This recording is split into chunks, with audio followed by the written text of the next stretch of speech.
नमस्कार, श्री स्वामी समर्थ. आज वेगळ्या पद्धतीची वांग्याची भाजी. चला तयारीला लागू. कोथिंबीर, मिरची, कांदा, लसण, 4 वांगी. आता पटापटा कापून घ्यायच्या. बघा अशी हिरवेगार. आता याचे 4-4 फोडी करून घ्यायच्या. किडके विडके बघता येतो.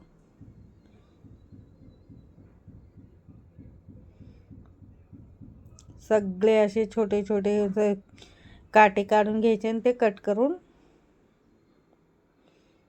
पीस करून सगळे घ्यायचे, पाण्यात टाकायचे.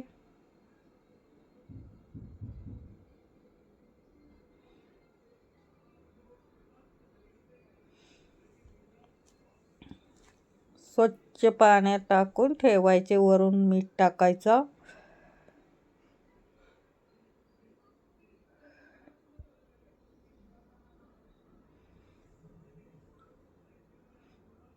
म्हणजे काळे पडत नाहीत वांगी. मग आपलं लसण घेतलं,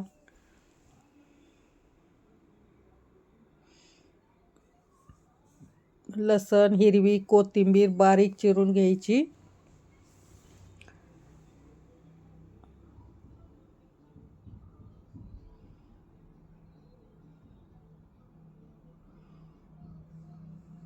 मिरच्या धुवून घेतल्या. कांदा, मिरची, 2-3 कांदे चिरून घेतले बारीक बारीक.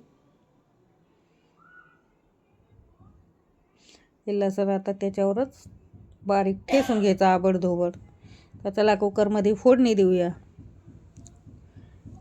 4 पळ्या तेल टाकल्या, जिरे टाकले. मोहरी नाही टाकायची, जिरे टाकायचे, याला चव येते. मग कांदा टाकला, हिरवी मिरची टाकली, लसण टाकलं, परत कोथिंबीर टाकलं, कच्चे शेंगदाणे टाकले, वांगे टाकले. सगळं मिक्स करून मग त्यात लाल मसाला, बेडगी मिरची, हळद आणि चवीपुरतं मीठ, परत वरून कोथिंबीर. मग हलवून पाणी घालून लागेल तेवढं पाणी घातलं. बघा हे शिजून 2 शिट्ट्या शिजून घेतलं. मग रवीनं त्याला मस्त घाटून घेतलं. झाली तयार भाजी. अशी आमची भाजी, गरगट्टा भाजीसारखी. अशी भाजी केल्या तर तुम्ही 2 चपात्या जादा खाचाल.